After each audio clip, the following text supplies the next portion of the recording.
சூர்யா இயக்கத்தில் ஜோதிகா நடிக்கும் 36 வயதிலே பாடல் வெளியீட்டு விழா சென்னையில் நடைபெற்றது. திருமணத்திற்கு பிறகு சினிமாவில் நடிப்பதில் இருந்து ஒதுங்கியிருந்த நடிகை ஜோதிகா நீண்ட இடைவெளிக்கு பிறகு மீண்டும் நடித்துள்ள படம் 36 வயதினிலே.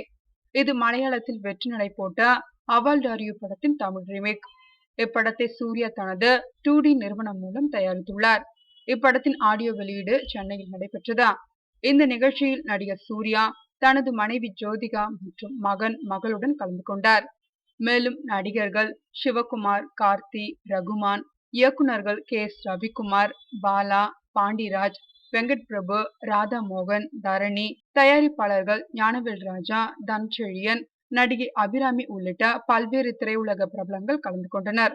இப்படத்தின் பாடல்களை சூர்யாவின் மகள் தியா வெளியிட அவருடைய மகன் தேவ் பெற்றுக்கொண்டான். படத்தின் முன்னோட்ட காட்சிகளை நடிகர் கார்த்தி வெளியிட்டார். இவ்விழாவில் நடிகை ஜோதிகா பேசும்போது, வீட்டிற்கு வெளியே வந்து நான் இந்த படத்தில் நடிப்பதற்கு பெரிய பலமாக இருந்தது என் ஃப்ரெண்ட்ஸ் என்ற பெண் சக்திகள் தான்.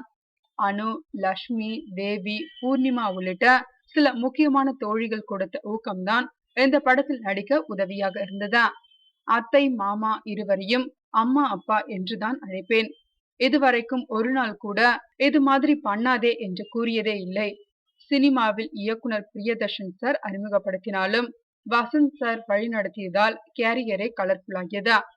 இந்த படத்தில் எல்லா டெக்னீஷியன்களும் கடுமையாக உழைத்திருக்கிறோம். அது ரொம்ப ஸ்பெஷலாக இருந்ததா.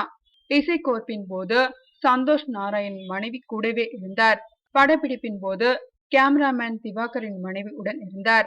நல்ல அலைவரிசை கொண்ட ஜோடி. படப்பிடிப்பு முழுக்க பரபரப்பாக ஒரு ஆண் மாதிரியே கேமராமேனுக்கு உதவியாக இருந்ததை எல்லாம் பார்க்கும்போது மகிழ்ச்சியாக இருந்ததா.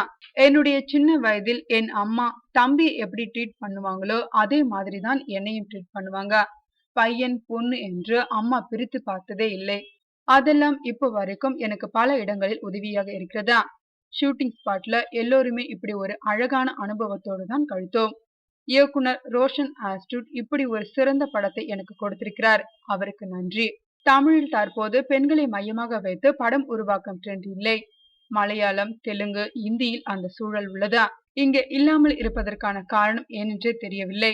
இந்த சூழலில் பெண்களை மையமாக வைத்து இப்படி ஒரு கதையின் பின்னணியில் மீண்டும் நடிக்க வந்திருப்பது மகிழ்ச்சி. இதற்கு பின்னணியாக இருப்பது கூட்டு உழைப்புதான். இந்த படத்துடைய தயாரிப்பாளர் சூர்யா. அவர்தான் என் உலகம். சென்னைக்கு புதிதாக வந்தபோது நான் சந்தித்த முதல் மனிதர். அப்போ இருந்து இப்ப வரைக்கும் எல்லா வகையிலும் ஒரு தூண் மாதிரி இருப்பது அவர்தான். கணவருக்கு நன்றி சொல்லக்கூடாது என்று சொல்வார்கள். அவரை கணவராக அடைந்ததே பெருமையான விஷயமாக கருதுகிறேன் என்று கூறியுள்ளார் ஜோதிகா.